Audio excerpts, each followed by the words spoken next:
How many of you know Satan wants to crush you? But the Lord said, I prayed for you. He said, I didn't pray you won't have setbacks. Because if you walk with me, you will have setbacks. He said, in the world, you will have tribulation. Do I have a witness here? He said, but be of good cheer. I have overcome the world. And in me, you will have peace. He said, Peter, you will have setbacks. He said, but I prayed for you. Touch somebody, tell him the Lord prayed for you.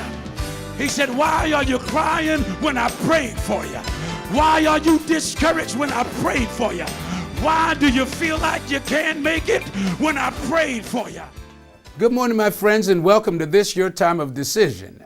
This is a program that's designed to just build you up in the things of God, deliver you, get you set free, get you on the road and on the path of really honoring Jesus Christ in your life. There's a word from God for you this morning with your name on it. Let's join the service. It's already in progress. When the enemy launches an attack on us, we need to make a stand for Jesus. So Jesus said, Simon, I may as well tell you like it is. He said, Simon, Simon, Satan desires to have you that he might sift you as wheat. Now, Jesus knew this attack was coming. Some of us here this morning have some setbacks. We have some things that we're going through. And some of us, if we're honest, we're laughing to keep from crying. But I want to tell you, whatever you're going through, the Lord knew about it before you got there. And he has a plan to bring you out in his time. I mentioned this morning, all of us have setbacks.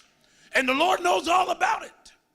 Because he says to Simon, Satan desires to have you. And whenever I read this passage, I always think it seemed like the Lord would have said, yeah, he desired to have you, but I told that rascal, get away from him. Yeah, he desired to have you, but I told him, and no can do. You're not going to have Peter. Jesus didn't say that. He said, Satan desires to have you, and I've prayed for you. Looked like the Lord would have said, I told him, don't mess with you. You in my inner circle. But he said he put in for permission to try you. Anybody in the church this morning going through a little fire? The fiery trial. That's why the apostle said, don't think it's strange when the fiery trial has come upon you as though some strange phenomenon has happened. And then James took it a step further. He said, my beloved, count it all joy when you fall into diverse or many colored testing, knowing that the trying of your faith worketh patience. And the apostle said, let patience have her perfect work, that you might be perfect and entire, wanting nothing. Do I have a witness here this morning? So Jesus knew the attack was coming on Peter. So he literally warns him, Peter, you better get ready. Are you hearing me, somebody? How many of you know when you walk with God, there's some things you have to go through?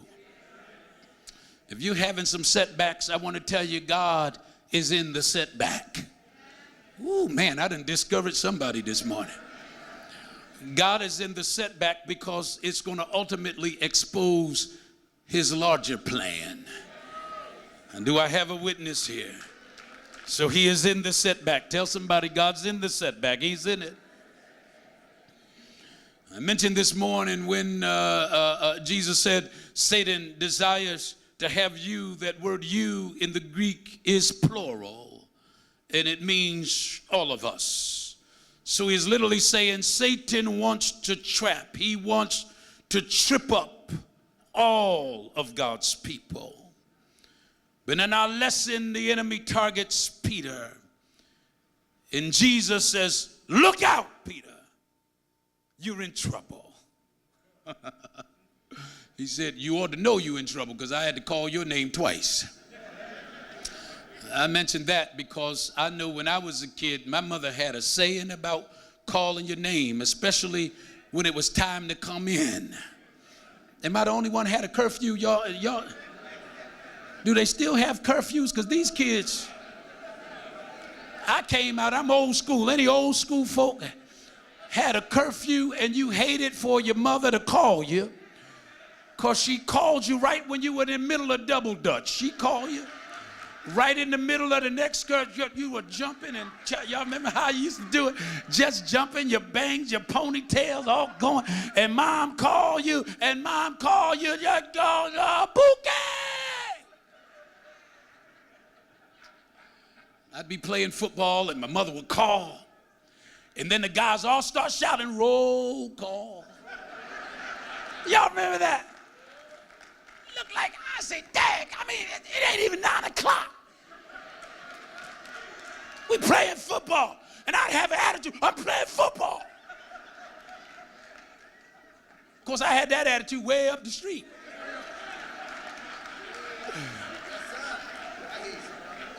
But she used to say, now don't let me have to. Jesus said, Peter, Peter. But mom said, don't let me have to call you twice. If I call you that second time, there might be some physical activity. And my mom told me one time, when I get done, you might have to go to the dentist. I said, please don't. I'm like that, please don't. Simon, Satan desires to have you. And that word desire is an interesting word. It is the Greek word exektio, which is to beg for something.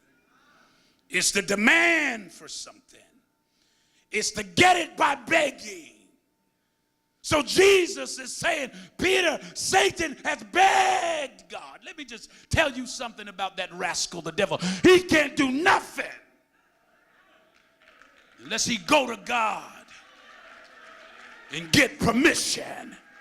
I don't care how bad the devil might seem like he is, the only way he can do what he's doing, because God said, go ahead.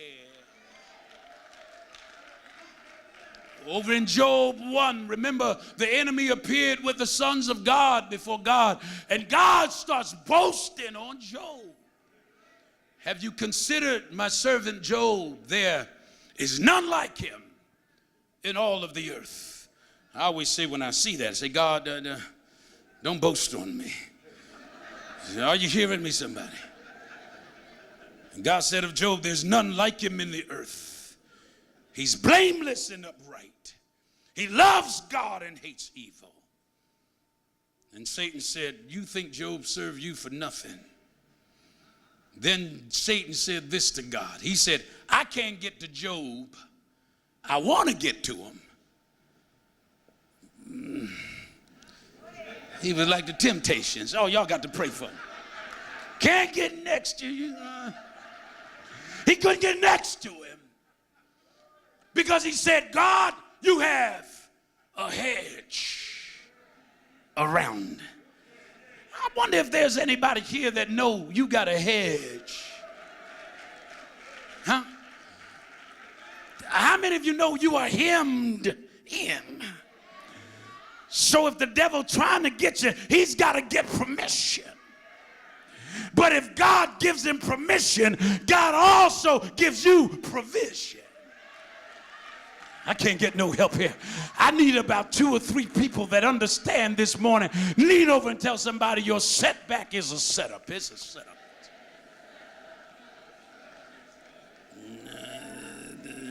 Satan has gone and begged for permission to set you back. And I mentioned this morning that a setback is an obstacle.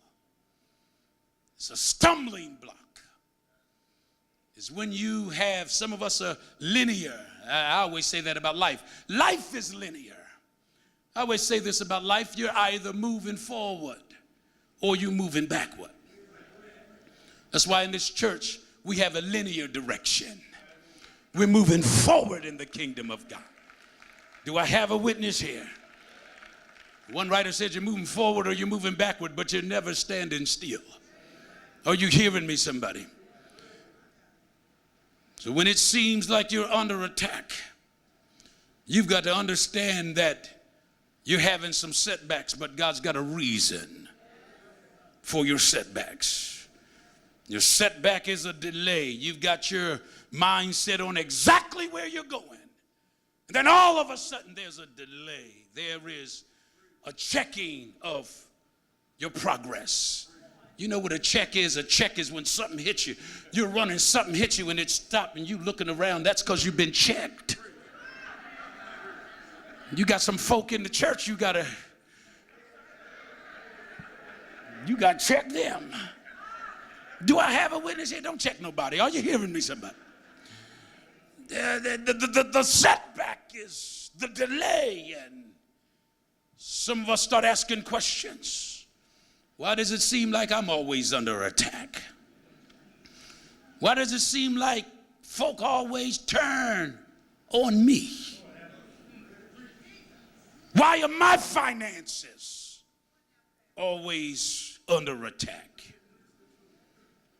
Why does it seem like I'm always under some pressure? It's because Satan has gone to God and asked for permission to crush you. And God said, I'm going to allow some setbacks.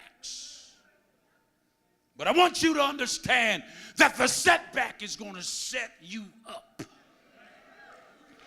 Touch somebody, tell them you can't get set up without no setback. Now, I ain't talking about getting set up by people. I ain't talking about that old devil in the church trying to look around for skirt evangelism. Preach, pastor, preach. I ain't talking about that devil. Preach, pastor. I'm talking about God setting you up. I'm talking about God allowing you to go through some hurt and go through some pain and go through some tears. But when you get on the other side, I dare you to touch your neighbor and tell him the blessing is on the other side. You can't get to it until you go through it. You can't get to it until God bring you. You can't get to it until you learn how to walk with God. I need about 2 or 3 folk that know what I'm talking about to open your mouth and give God a shout in this house. Tell somebody it's a setup. It's a setup. That's why when you're going through, you can't fall to pieces. I said when you go through, you can't fall to pieces. What are you going to do when the enemy asks God for permission to crush you? Are you hearing me, somebody? I told you a minute ago, the only way you can be anointed to be a blessing to somebody else, you've got to go through some things. Am I right about it? It's one thing to say God is a blesser, and it's another thing to be at your last and experience God come to your rescue. Then you know that God is Jehovah Jireh, not because of what somebody told you, but because of what you know. And I'm going to tell you something about knowing some things. When you know that you know, that you know, that you know, that you know, there ain't a devil in hell that can stop you. When you know God is able, there's something on the inside of me that tells me God's about to fix it. And I don't care what it looks like in the natural. There's something when I look through the eyes of faith that tell me my God shall supply all of my need according to his riches. Do I have a witness here? I dare you to open your mouth and give him some glory.